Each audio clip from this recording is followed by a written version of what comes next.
Carrière Emploi by ADECO, la vision des leaders. عسلامة ومرحبا بكم في كارير امبلوا باي اديكو، البرنامج اللي يعطي الفرصه وليدر دي زونتربريز باش يعبروا على رايهم، باش يحكيوا لنا على افكار وعلى تجارب، على انجازات في عالم الموارد البشريه. معكم فارس بن سويلح، راني ترافقني في الاخراج، سليم معايا في الاخراج الرقمي على الصفحه الرسميه بتاعنا اكسبريس اف ام، وترافقني اليوم الاكسبيرت اديكو مريم القايد. مرحبا بك مريم، شكرا ليك اللي انت معنا.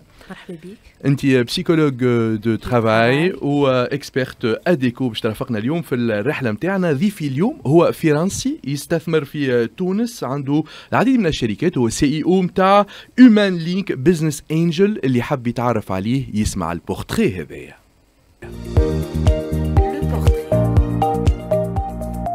Le portrait. هو باعث مشاريع فرنسي ومستثمر في تونس، بدا مسيرته بعد دراسات عليا في التسويق والاستراتيجيات التجاريه، وعنده غرام كبير بالفن. مسيرته بدات عندها 20 سنه، خليته يعيش تجربه نتاع مستشار في التسويق واستراتيجيات الاتصال لدى المؤسسات، ومن بعد دخل عالم رياده الاعمال عام 2009 بشركه اولى مختصه في تطوير البرمجيات في فرنسا وفرع في الفيتنام. ومن بعد قرر دخول عالم الانترنت عاليه السرعه، وانطلق بشركه اولى تعمل في اللافيبر اوبتيك لحساب شركه الاتصال في فرنسا وهونغ كونغ. وفي 2020 استثمر في شركه في تونس في نفس المجال وسماها هيومان لينك، بما انه يؤمن باهميه الموارد البشريه، وقرر انه يولي يعيش في تونس هو وعائلته باش يقرب اكثر من فريق العمل والثقافه التونسيه. ووحد الشركات الكل تحت نفس الاسم هيومان لينك جروب، اللي متواجد توا في افريقيا اوروبا واسيا.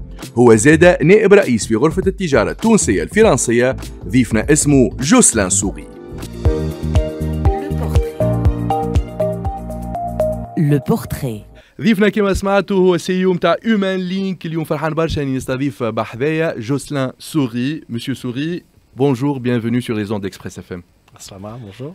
Merci d'avoir accepté notre invitation. Aujourd'hui, on parle d'un sujet très important dans Carrière Emploi by ADECO, qui est le bien-être au travail. Mais avant tout, vous êtes là depuis quelques années en Tunisie. Vous avez investi dans une entreprise tunisienne et aussi vous avez d'autres activités, même à l'étranger, en France et dans d'autres pays. Ce qui est intéressant, c'est que vous connaissez l'écosystème et post-Covid, il y a eu quelques challenges, des turnovers, des démissions et beaucoup de problèmes.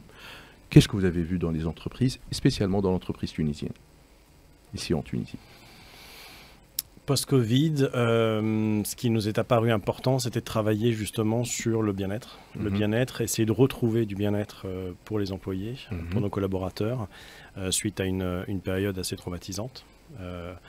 Durant laquelle il était finalement très difficile de travailler, très difficile de performer, très difficile d'avoir des objectifs et peut-être de l'espoir sur des évolutions. Voilà, c'est le premier... Il y a eu des départs aussi. Il y a eu des départs, évidemment, il y a eu du mouvement. Donc il nous fallait absolument travailler sur du plan de carrière, sur une réassurance des salariés, leur permettre de pouvoir se projeter à nouveau, les rassurer.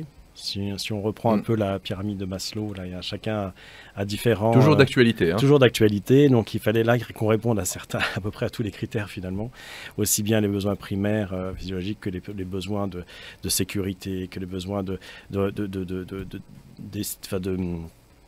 sécurité d'appartenance. On a travaillé un peu sur tous ces aspects-là pour pouvoir permettre à nos collaborateurs de justement tourner la page du Covid et pouvoir repartir dans une dynamique positive de construction. Justement مريم، جوسلان سوغي يقول انه لقاو بعض الاشكاليات معناها في الرجوع بعد الكورونا. فما ناس قعدت في التيلي ترافاي، فما ناس قعدت رجعت على سور سيت، قعدوا يخدموا على حاجه اسمها بيانات. انت كبسيكولوج دو ترافاي واكسبيرت اديكو، شنو رايك؟ Je confirme ce que M. Josselin a dit. C'est vrai, aujourd'hui, après la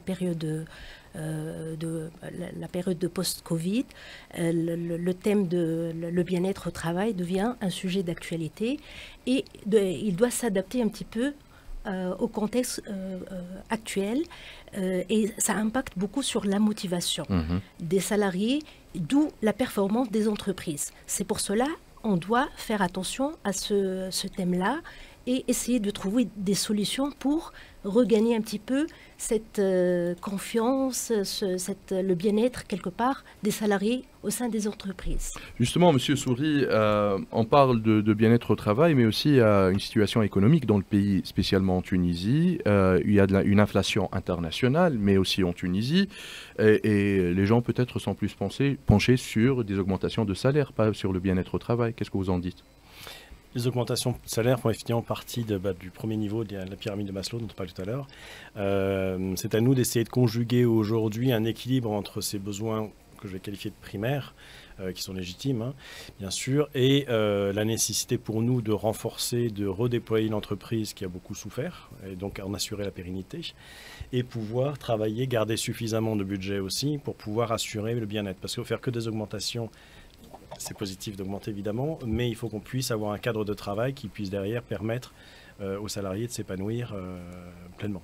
On va découvrir ça tout à l'heure. Donc يقول مسيو سوري انه الفلوس مهمه برشا. يقول لك هي الباز الاولى نتاع الهرم نتاع الاحتياجات اللي عملها مسلو. دونك نلقاو هنا الفلوس مهمه، لكن فما حاجات اخرين باش نحكيو عليها اكثر، انه راحه الناس اللي موجوده في الشركات، وفما طرق اخرى وتقنيات يستعملوهم توا في الشركات باش يخلقوا لهم ويصنعوا لهم محيط ولا بيئه نتاع عمل مريحه ويبداو فرحانين وشيخين بالكدا. بعد شوي باش نرجعوا اكثر تفاصيل اكيد باش نفهموا شنو الموديل اللي معمول في اومان لينك وفي الشركات نتاع مسيو سوري. اما tout de suite سؤال مع مريم بالجيد. La question by Adecco. La mission du responsable du bien-être est de veiller à l'équilibre psychologique et mental, physiologique des salariés. On ne peut pas demander au responsable du bien-être de créer le bonheur quand même, mais il doit mettre en place des conditions, un environnement qui le permettent. Quelle est votre recette pour vos équipes en Tunisie pour qu'ils soient plus productifs et mieux épanouis? Alors la recette, en fait il n'y en a pas. Il n'y en a pas réellement, si ce n'est l'écoute. En fait, c'est aussi ça la recette. La recette, c'est l'écoute. Comme vous l'avez précisé tout à l'heure, le groupe Human Link est positionné dans différentes régions du monde, en Asie, en Europe, en Afrique, différentes régions, différentes cultures, différentes attentes, différents besoins, évidemment, et différentes façons de voir le bien-être.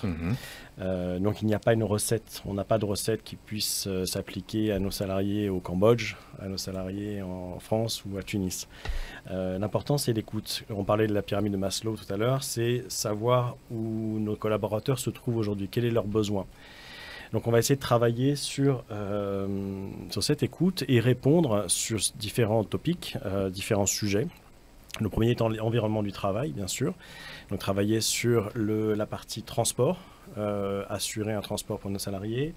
Le cadre travail, donc ça c'est la partie bâtiment, bureau. Aujourd'hui on dispose on est en train de déménager, mais on est actuellement au lac 2 sur un grand bâtiment dans lequel nous avons un très grand espace de détente avec un espace zen où les salariés peuvent se détendre, espace zen qui est vraiment à part, téléphone interdit, où on peut lire, on peut se détendre. On va travailler sur ce genre de choses, sur l'espace de loisirs, plus détente, ça c'est assez classique, mais tout ce qui est baby-foot et tout ça. On va travailler sur la partie, ensuite après l'environnement de travail, c'est la partie communication, parce que la communication rentre aussi dans le bien-être, pour l'application en tout cas du bien-être. Parce que qu'est-ce qui est aujourd'hui le plus toxique en entreprise? Ce sont les rumeurs, ce sont les bruits de couloir. Les bruits de couloir, exactement, les incompréhensions. Donc il faut lutter contre ça. Et comment lutter contre ça? Parce qu'on peut faire tout ce qu'on veut, dépenser des millions et des millions. Si les rumeurs passent, il n'y aura pas de bien-être. Donc on doit lutter contre ça. Et pour lutter contre ça, c'est la communication. Donc on force une communication chez nous transparente depuis le top management jusqu'au bas de l'échelle finalement. Et on pousse à ça via des newsletters, via de la formation de managers à communiquer auprès des échelles, des personnes, de leurs subordonnés. Le développement personnel aussi est très important, donc on met en place beaucoup de formations. On fait en sorte de montrer aussi pour nos collaborateurs qu'il y a une mobilité vraiment interne, c'est-à-dire qu'on va favoriser leur recrutement en interne. On leur montre qu'effectivement il y a un projet, qu'il y a un espoir, il y a une mobilité qui est à la fois interne au sein de notre entreprise, à Tunis, mais international. Et on peut bouger aussi. à l'international. Bien sûr. On a des collaborateurs par exemple, en développement informatique qui sont intéressés à aller à Phnom Penh, au Cambodge, ou à partir sur Paris, ou partir. On peut assurer cette mobilité, évidemment, et on a envie de la pousser. Et pardon, le dernier point, c'était la partie bien-être mental. Et donc là où on va travailler sur, alors c'est plus des exemples que je vais vous donner, mais du massage, on a fait pas mal de sessions de massage sur chaise, relaxant pour nos collaborateurs, sur des cours de yoga en plein air. Très bien. On a travaillé sur pas mal de conventions aussi, conventions avec des salles de sport, avec des opticiens, en parapharmacie, des labos, avec des auto-écoles. Enfin, voilà, on essaie de faciliter pour avoir des prix plus intéressants. On travaille aussi en ce moment avec des opérateurs téléphoniques nationaux pour obtenir des choses plus intéressantes pour nos collaborateurs. Et on travaille beaucoup en ce moment aussi sur la partie artistique. On avait un petit peu parlé, qui est ma passion et qui est pour moi un vecteur très intéressant d'épanouissement et de bien-être aussi, pour permettre à nos collaborateurs de s'exprimer, pour leur permettre de découvrir, d'ouvrir leur esprit aussi. Donc voilà, on travaille sur des projets avec leurs enfants aussi pour faire des journées de découverte et de pratique artistique. C'est magnifique. J'essaie de dire rapidement, on fait plein de choses, je ne peux pas tout dire. En tout cas, Monsieur Souris, جاوب هنا مريم قال لها راهو معناش روسيتا، معناش هكا وصفة سحرية باش نجموا نلقاو حلول، خاطر فما ثقافات مختلفة. الشركة موجودة في الكمبودج، موجودة في العديد من البلدان، الثقافات مختلفة، فما نوع من التأقلم نتاع الإدارة مع الثقافات هذه باش يوفروا لهم الاحتياجات نتاعهم. كل ثقافة عندها الاحتياجات، فما العديد من الطرق كما الاتفاقيات مع شركات، مع شركات اتصالات، والا يستعملوا اليوغا في وسط الشركه، ولا يعملوا لهم انشطه اخرى كيما المساج نتاع الريلاكساسيون والحاجات هذه الكل اللي هما حاجات حلوه الحقيقه وابنش ماركي في الشركات. Monsieur Souris, vous parlez de bien-être. C'est quoi la différence entre bien-être et bonheur au travail? Ce que vous disiez un peu tout à l'heure, le bonheur, on ne peut pas l'assurer. Je ne pourrais jamais assurer le bonheur. Le bien-être, oui. On peut faire en sorte que les gens se sentent bien. Donc c'est plus grand le bonheur, quoi. Le bonheur, c'est quelque chose qui est très personnel, je pense, le bonheur, et qui n'est pas lié qu'au travail. Être heureux dans son travail, ça sous-entend aussi être heureux en dehors de son travail. Donc ça, on ne peut pas l'assumer. En revanche, que les personnes aient toutes les conditions pour s'épanouir dans leur travail, oui, ça on peut le faire. On peut essayer en tout cas. دونك العباد يبداو متفردين في الخدمه نجموا نخدمها، لكن حكايه السعاده هذه يمكن نقول لي حاجه شخصيه واكبر برشا يمكن من الويل بينغ والا البيان اتر. Qu'est-ce qui fait que vous, en tant que grand dirigeant, grand leader du groupe, vous vous intéressez aux ressources humaines, au capital humain? Parce que c'est la tâche du DRH là. Oui. Alors c'est l'origine en fait de tout. Pourquoi Human Link? Human Link, c'est pas un nom que j'ai trouvé au hasard. De human et le lien humain. Donc c'était vraiment tout ce que j'ai fait jusqu'à maintenant, j'ai toujours fait sur ce lien humain. Ça a toujours été mes partenaires que j'ai depuis, c'est les mêmes que j'ai depuis 15 ans. J'ai toujours travaillé en parfaite coopération avec eux, j'ai toujours faire en sorte de privilégier, faciliter le quotidien de mes sous-traitants aussi, quand j'en avais, pour qu'ils puissent se concentrer sur leur travail. J'ai toujours fait en sorte de créer un projet commun avec mes partenaires, avec mes sous-traitants. Ça a toujours été pour moi une aventure humaine. Donc en fait, le nom Human Link, quand il m'est venu, c'était comme une évidence. C'était une évidence. Et qu'est-ce qui fait le responsable bien-être au sein de la structure? Alors, le responsable bien-être, ce que je vous disais tout à l'heure, c'est qu'il n'y a pas de recette si ce n'est l'écoute. Et donc, pour cette écoute, moi, je peux la faire en partie. Mais c'était la priorité, je pense. Si on s'intéresse au bien-être, la première chose à faire, c'est nommer quelqu'un qui va gérer ça. Et donc, la responsable bien-être chez nous va être la première source d'écoute et de transformation de cette écoute en un plan d'action derrière, en une retranscription. Alors, j'entends ça, quelles sont les grandes dominantes, qu'est-ce que je peux faire, vers quoi on va orienter nos efforts de façon prioritaire, secondaire. Donc, c'est la personne qui va permettre de concrétiser finalement cette écoute. Donc المسؤول على راحة الناس اللي تخدم في الشركة هو شخص يسمع. Donc فهمت اللي فما هنا skill ولا فما une compétence اللي هي l'écoute. Bon, ça c'est un secret, mais on va le partager quand même avec les managers. Comment recruter un bon responsable du bien-être? C'est quoi le profil? Quelqu'un qui soit très orienté, enfin très dans l'empathie, quelqu'un qui a un profil plutôt psy, quelqu'un qui soit très humain. Mariam est contente déjà. Mais oui, je sais que j'ai... Surtout, je rajoute la neutralité bienveillante, le fait d'être neutre et bienveillant à la fois. C'est très intéressant, important. Donc l'empathie, التعاطف هو أهم حاجة بالنسبة للرesponsable. L'empathie, c'est la première des choses à avoir chez le responsable du bien-être. L'écoute active. Oui, l'empathie, l'écoute en fait partie. Effectivement, l'empathie et cette capacité de neutralité, comme vous dites. C'est ça. Cette capacité à ne pas trop rapidement juger ou interpréter, effectivement. Et c'est prendre objectivement les choses, avoir une écoute pleine et entière, et ensuite essayer de trier ce qu'on entend, essayer de tirer des conclusions les plus objectives possibles, en effet. الاليات والتقنيات اللي يستعملوا فيهم في الجروب هيومان لينك اللي حكى عليهم توا مسيو جوسلان سوري، انت كبسيكولوج مريم شنو رايك فيهم؟ شنو الامباكت نتاعهم على الموارد البشريه؟ C'est très intéressant ce que vous dites, Monsieur Jocelyn. Aujourd'hui, ça tourne autour de la culture, quelque part. La culture de l'entreprise, elle doit renforcer ce genre d'outils parce que c'est très impactant et ça tourne autour des compétences personnelles et interpersonnelles qui ont un impact sur les compétences techniques quelque part, sur le management et du coup sur la performance. Et voilà donc ce que vous dites, ce que vous utilisez dans vos entreprises, très intéressant. Et ça rejoint un petit peu à cette culture d'échange, de respect.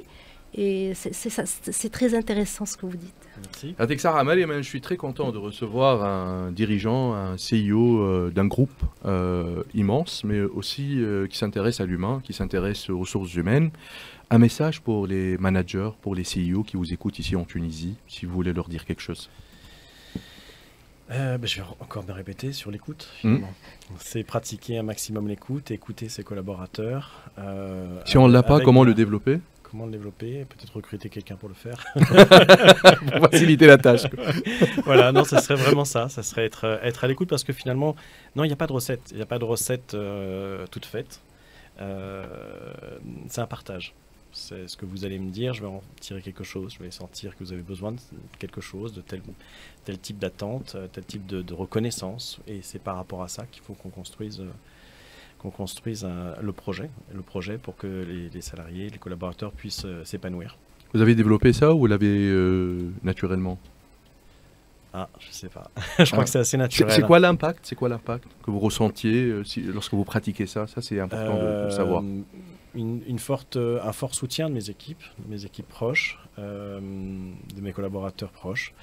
Donc c'est très, très valorisant ça pour moi. C'est très valorisant d'avoir des personnes autour de moi sur qui je peux m'appuyer, qui sont très loyaux, qui se projettent avec moi aussi sur du très long terme, qui sont aussi concernés que moi par le devenir de l'entreprise et du groupe. Voilà comment ça se traduit pour moi, comment ça se transforme pour moi au quotidien. العلاقه تطورت برشا بيناته هو واللي كولابوراتور نتاعو، خاطر ليكوت ينجم يطور الحكايه هذه، لومباتي زادت تنجم تطور الحاجه هذه ميساج قوي برشا لي سي او لي ديريجون اللي يسمعوا فينا توا على اكسبريس اف ام. حاب نشكرك برشا مريم القايد، اكسبيرت اديكو. شكرا اللي رافقني في كارير امبلوا باي اديكو. ميرسي monsieur Sori pour cette belle émission, un partage extraordinaire. Je vous souhaite très bon courage et bon vent pour votre groupe et vos collaborateurs qui vous écoutent sûrement. Merci d'avoir accepté cette invitation. Merci سليم، شكرا اللي كنت معايا في الإخراج الرقمي. شكرا رانيا اللي كنت معايا في الإخراج. تلقاونا كيما في كارير ما سبيسيالمون نهار الجمعة في كارير امبلوا باي اديكو. حلقات بالطبيعة باش تكون متتالية مع دي سي او دي ديريجون يبارتاجيو معاكم لي اكسبيريونس نتاعهم. شكرا لكم. بعد شوية عندكم موعد مع نشرة الأخبار. فارس بن سويلة حييكم، نقول لكم بون ويكاند. نلقاكم نهار الاثنين في كارير أخرى ديما على الإكسبريس اف ام اللي تزيد بسلامة.